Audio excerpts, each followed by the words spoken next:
Hi, this is Cindy Wilson, and you're listening to Cigar City Radio. Cigar City Radio is sponsored by No Clubs and StateMedia.com.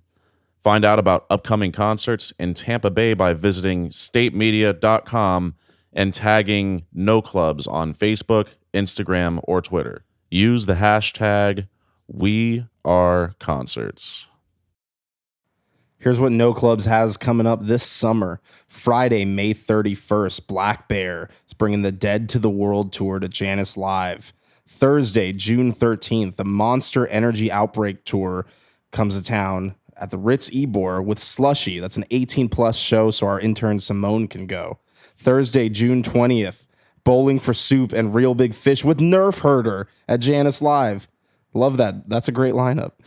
Tuesday, July 30th, August Burns Red brings their 10 Years of Constellations tour to the Ritz Ybor with Silverstein and Silent Planet. Tuesday, August 6th at the Orpheum, Baroness is bringing the Gold and Gray tour to Ybor. Thursday, August 15th at Janus Live, Umphreys McGee and Magic City Hippies are going to be in town. Saturday, August 17th at the Ritz Ybor, you can catch Pedro the Lion and Me Without You. Sunday, August 18th at Vinoy Park, we have Revolution, the Good Vibes Summer Tour with Protege, Collie Buds, and DJ Mackle. I'm sure there's going to be a little bit of smoke in the air. For more info on all these shows and to see the rest of the lineup coming to town throughout the year, head to statemedia.com and use the hashtag #WeAreConcerts.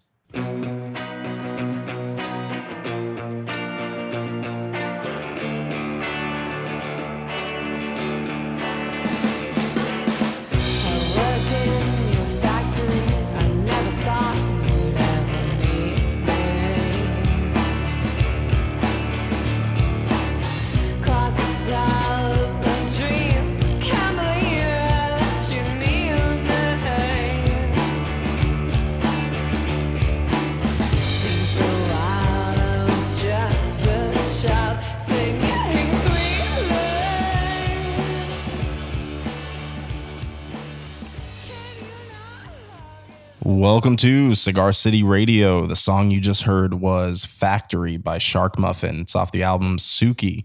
It's out now. I'm your host, Randy Ojeda, and making the magic happen, a man who puts out fires everywhere he goes and starts fires everywhere he goes, Mr. Jason Solanas.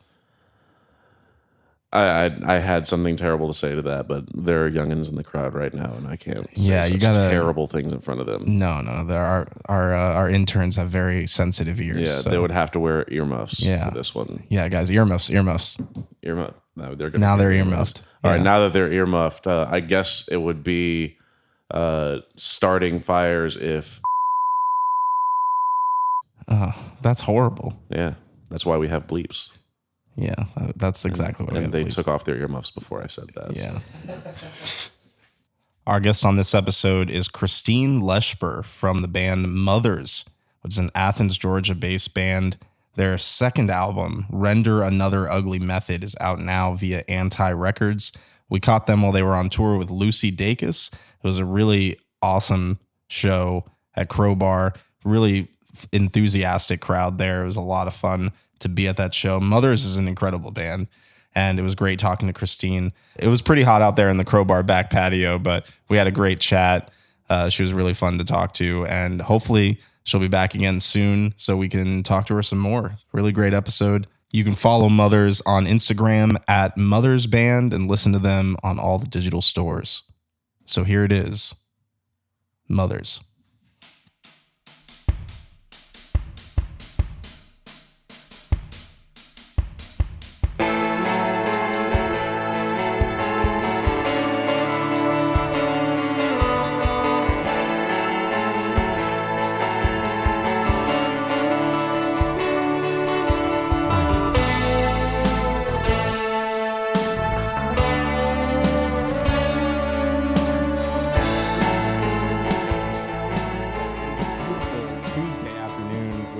City, Florida. We're hanging out with our new friend Christine from Mothers, who is playing tonight with Lucy Dacus at the Crowbar. Going to be a crazy show tonight.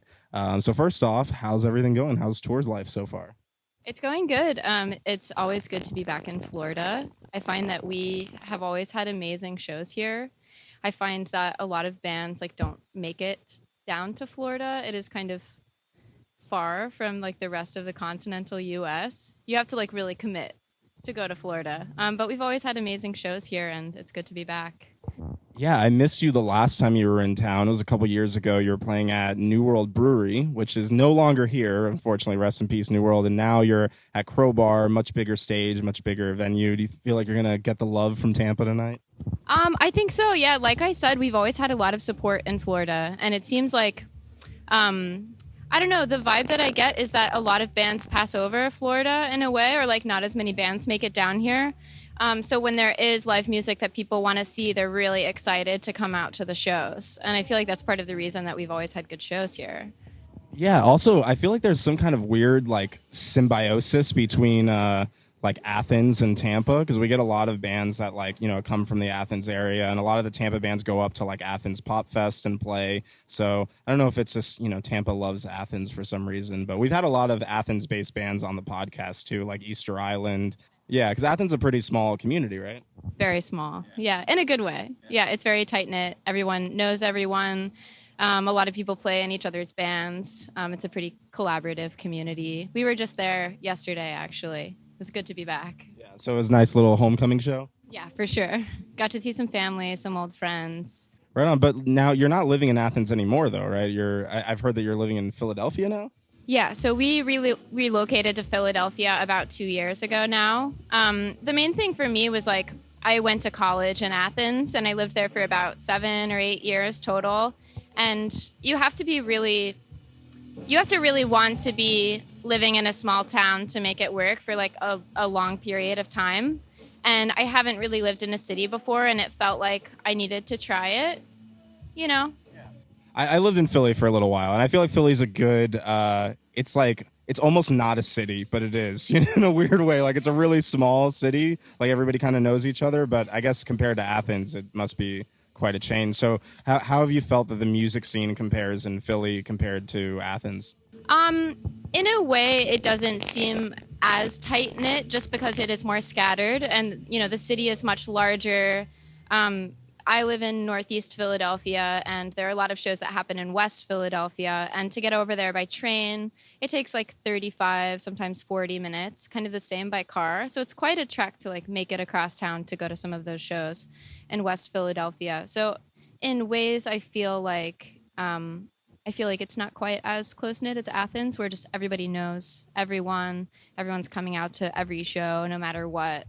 I think it's just a matter of there being more people, more shows in a way. But I feel like it's still really too early for me to talk about the Philadelphia music scene, like not living there for very long. I don't feel like I have any like claim in it, or, you know, of course I want to be a part of that community, but I don't want to be this person who like moves, you know, a transplant moving into a city who then like has, you know, something to say about the music scene, you know?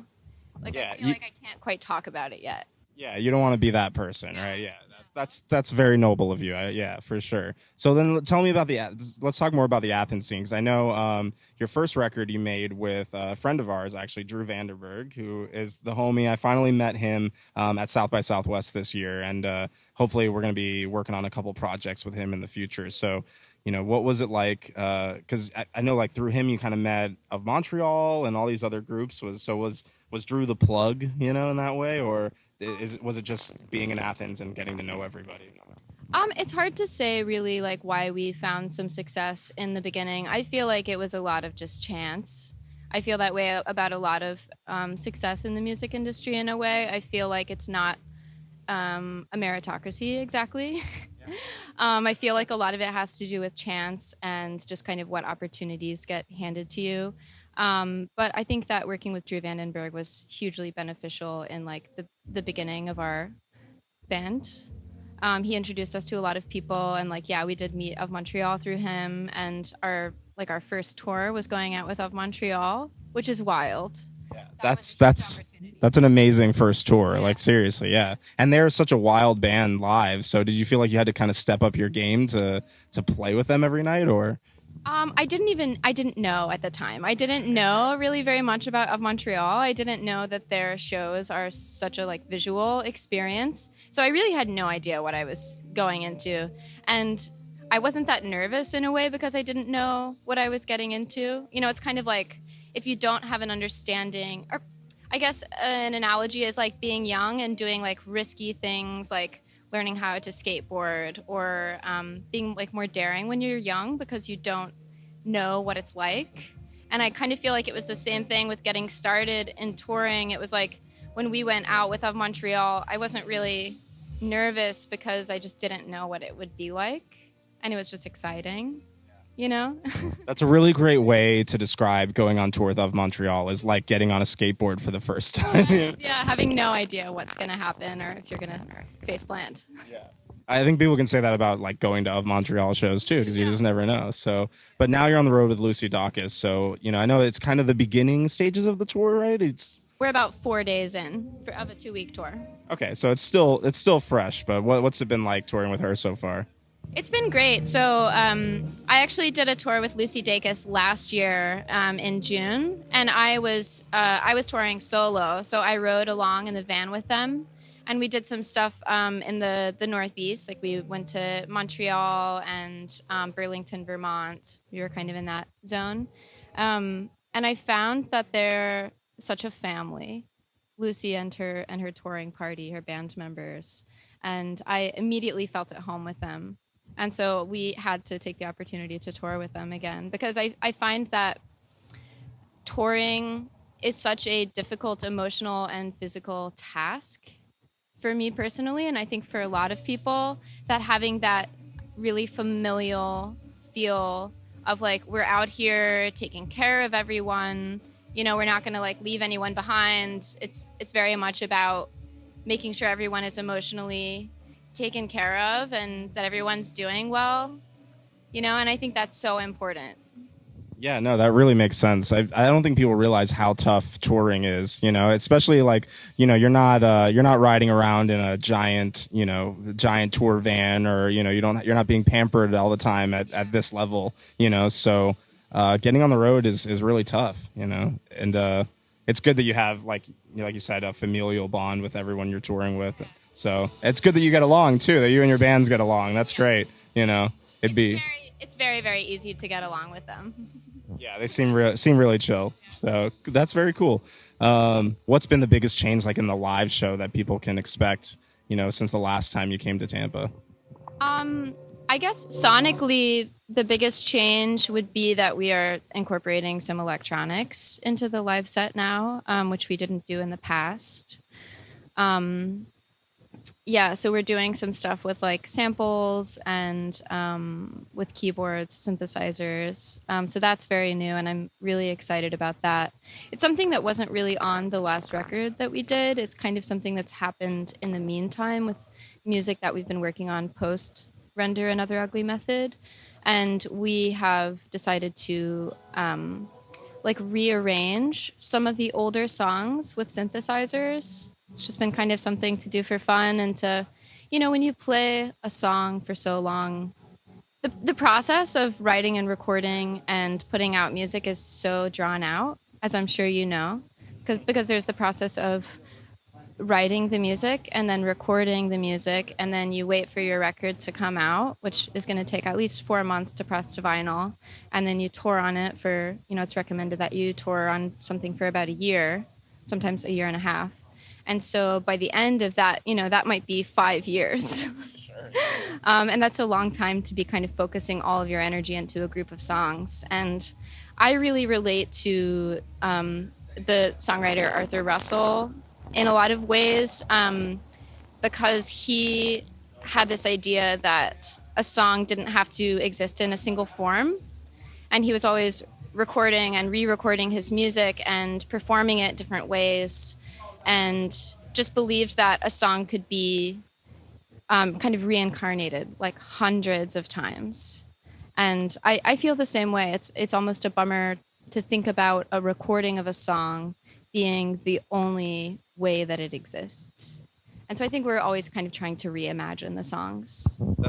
That's really cool to think about. And now you got me really excited for tonight's show, just because, I feel like already with Render, like, I feel like you kind of took things to like a new sonic level, for your artistry, which is already like, I don't know, I look back to like the first song I heard was, No Crying in Baseball, which is the greatest song title of all time, by the way. But so I think back to that, and I feel like when that song came out, people thought that Mothers was just like, this like singer songwriter, kind of subdued thing, because that's kind of what that track is. But then especially with this recent record, it's like you totally blew that wide open. Now it's like all about like the sonic textures, and the songwriting has kind of evolved. So do you feel like you're still evolving in that way?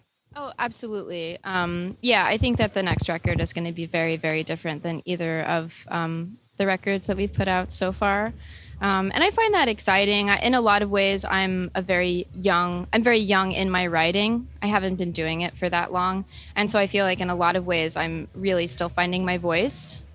And a lot of making these records has been trying on different hats of sorts and kind of seeing what sticks, I feel like writing a song, making a recording, making a record of a collection of songs is really just a good exercise in finding out, what works, what doesn't work for your craft.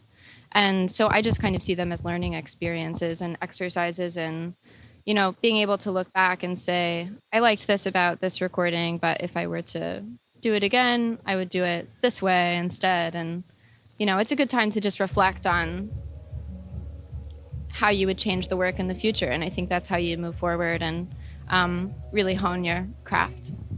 That's really interesting, because I feel like for a lot of songwriters, it can be the opposite, where people like write something and then that's it. They don't want to even look at it anymore. So, I mean, where do you think that comes from, your like kind of the refining that you do with the songwriting? Well, I definitely, when I first started writing music, I was the kind of person who would very quickly write a song, like really intuitively, kind of just let it come out.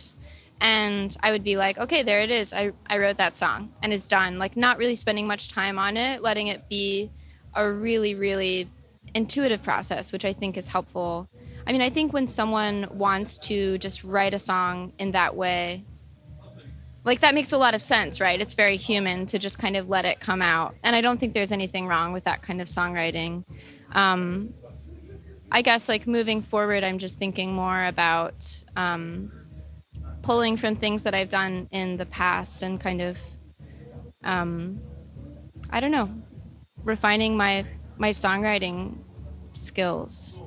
Because it is it's a craft that can be improved. It's not like the kind of thing where you start out at this point as a songwriter and you just kind of like stay at the same place. Like there's so much to be learned. And I don't think it has to be formulaic, but I think there's always room for growth. And I feel so much room for growth in my songwriting. I always ask our listeners, like, hey, we're interviewing, mothers today. Do you have any questions? And I want to be able to, without totally ruining this, I want to be able to read this verbatim, because we had a great question. Okay, it's still recording, from Alicia from Chicago, who says, I see that she has been posting a lot of her paintings on Instagram. How would she relate the concept of underpainting and layering used there to how she builds sonic textures and songwriting in general? Which is a really great question. So thanks, Alicia, for sending that one in. But what would you say about that? So I guess she's kind of comparing, the painting to songwriting. Yeah. I think it makes a lot of sense. I also think that's a great question. So thank you. Alicia, it was? Okay, yeah, thank you for the question. Well, I think it goes back to what we were just talking about with kind of like refining the craft. First of all, I'll just say that my visual art practice and my music practice are very, they cohabitate and they share a lot of ideas. So I feel like they thematically are already very intertwined. And I feel like, especially the music that I've been writing more recently, I've been using the program Ableton on my computer to do a lot of the writing and sort of the drafting, the underpainting, if you will, of the songs. And with that process, I'm able to play around a lot with the structure in a way that's easier than if I were just sitting down with a guitar and trying to write. And so it allows a lot of room for kind of moving things around and saying, like, if I put the chorus here, I can just drag and drop it and see what that would be like. So in a lot of ways, working that way is just kind of creating this rough draft of what the song could be. And then you kind of start slowly adding the details and refining, each section. And that's very much how painting works. It's like I start my paintings with an underpainting, which is just a single color. And you just get the basic values down. And then once you have everything very accurate, then you start adding the color. And I feel like it's that way with a song because, if everything isn't in the right place, when you start getting really picky about all of the little details, it almost doesn't matter how nice that little detail is if the song as a whole isn't like structurally complete or just, the idea that you wanted it to be. So yeah, I feel like they're very, very similar. And that's a great question. Yeah, I totally agree, and that's a really cool way of looking at it. I think, because I've seen some of the posting of your paintings that you've made, and I see that like there was one where maybe a few that you posted like the actual evolution of that painting, so you could kind of see the steps involved. And like I'm a terrible visual artist. I cannot do any art. I can't draw a stick figure for the life of me. So to see that process is really amazing, and see how as an artist you kind of will refine and make those small tweaks, but that's really cool.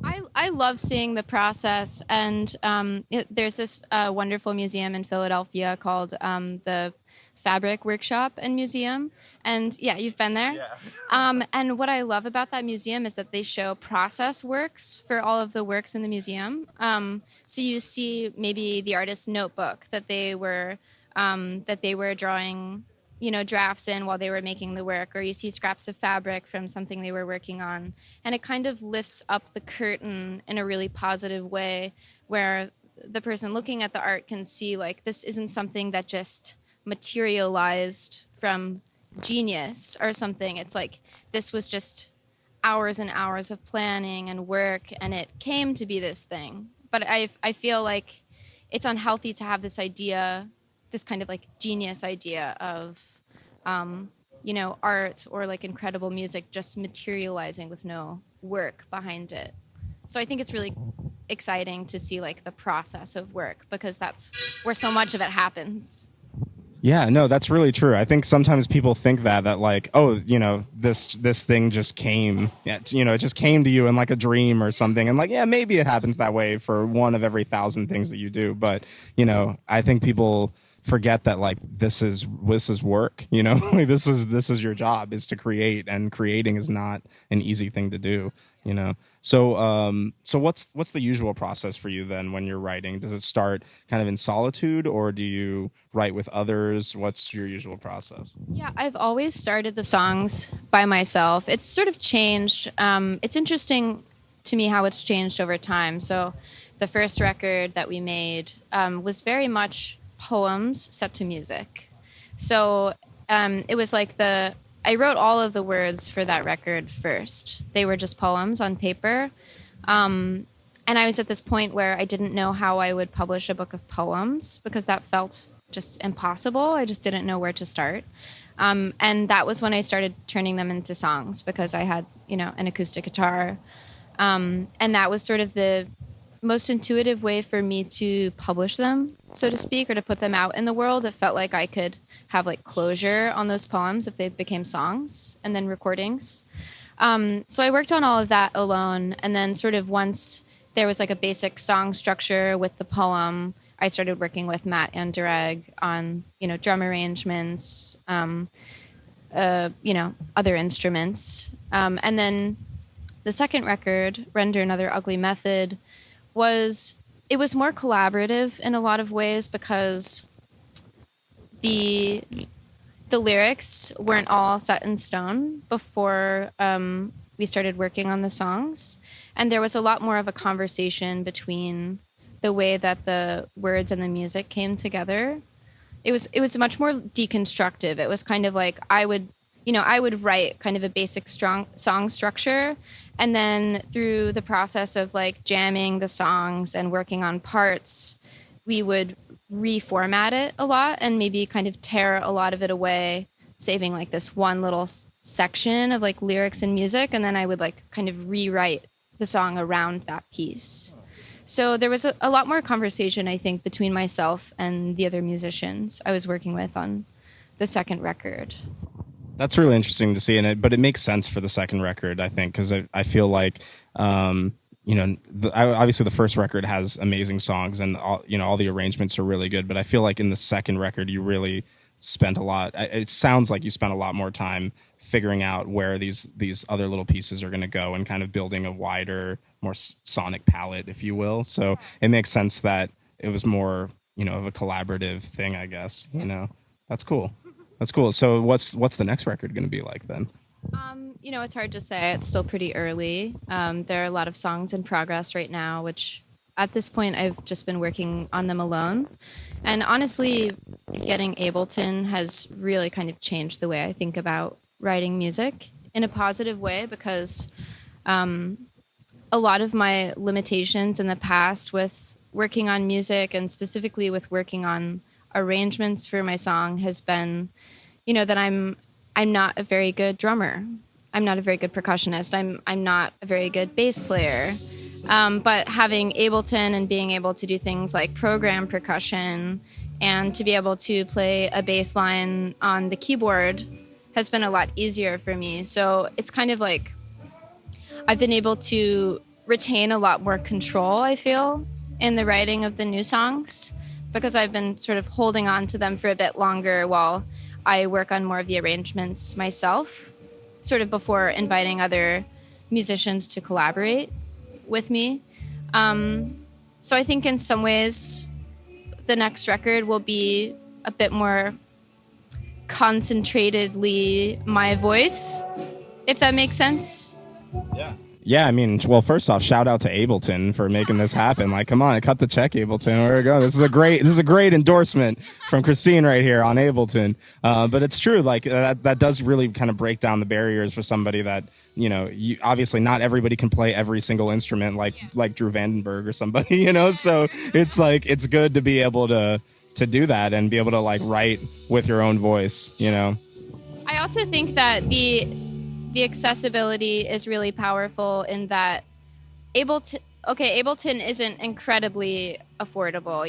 It's an expensive investment for a lot of people, but it's much cheaper than going out and buying a synthesizer, for example. And I think that accessibility is really special because it's allowed me to have access to a lot of plugins and software instruments of synths that I don't know if I would ever be able to afford. Yeah, that makes perfect sense. So I'm curious, what is something about you outside of music and art that maybe nobody knows about? Like, what else are you into? Are you secretly like a Marvel Comics nerd or something? Like, tell us a little bit more about the Christine behind the scenes. Oh, wow. Okay. The pressure is really on, isn't it?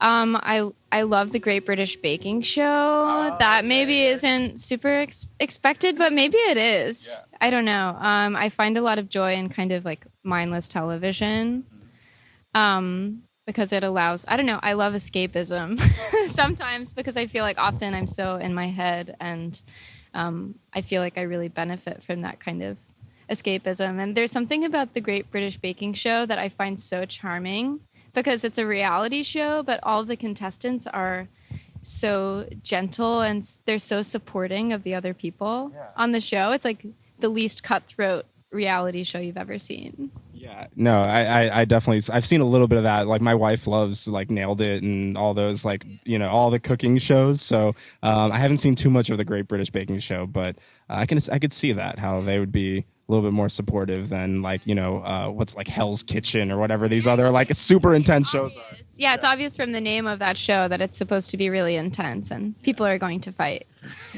I guess something else that might not be known about me is that I did competitive gymnastics for about 10 years. That's kind of, most people probably wouldn't know that. I'm also really good at shooting guns. I was on a rifle team for a long time and doing like target shooting. So wait, what you're telling me is essentially you might like secretly be like an assassin with like your gymnastics and shooting abilities. It's been suggested. Yeah, it has been suggested. Well, that makes sense. I mean, so you grew up in Georgia, right? Yeah. So that's probably where the rifles and stuff come in, which is yeah. So that's just a part of the culture there, I guess. True. Yeah. Well, I wasn't expecting to hear any of those things from you, so that's awesome. So now when I see you like do like a triple double axel or something on stage, it won't be a surprise to me. Exactly. Or the listeners. Yeah. What would you say to somebody who, looks up to you, listens to your music and, wants to do this kind of thing or wants to get into music? Like what is the biggest piece of advice for somebody growing up or coming up now in this crazy music world? Yeah. I guess, I haven't been like in the music industry, so to speak, for very long. Like I've only been putting out records for a couple of years, but I feel like in my experience thus far, I found that it's really easy to be discouraged by the system that's in place. And I mean, I would encourage people to potentially try to find ways outside of the music industry as it exists currently to release music. And I mean, I'm saying that as a person who is putting out music on a record label right now. So I realize that sounds pretty hypocritical, but I feel like a lot of changes need to happen within the music industry to make it more of a community. And I feel like if people, I don't know. I guess I just find that it's so easy to be discouraged that I almost wouldn't recommend for other people to do it. Not that I want people to make music forever. Music is so important, but like I never expected or really wanted to be part of the music industry. It sort of happened to me, and I'm very grateful for the opportunities that I've had within that. But I guess in ways I wouldn't recommend pursuing it. I think it's a lot healthier to make music and make recordings and not have expectations of financial success, because we're a band who has been, I would say, moderately successful. And we are extremely financially unstable. And so in that way, it's kind of not something that I can really recommend for other people to do. I honestly, as an artist manager, I might say the same thing, so, but yeah, that's unfortunate. Well, then my recommendation is go to shows and support these artists, because, you may think that somebody's doing really well, but this is a really tough industry. So, I also think it's just really important to remember that like artists, musicians that you look up to are just regular people with insecurities who are probably struggling financially, probably struggling emotionally, maybe physically.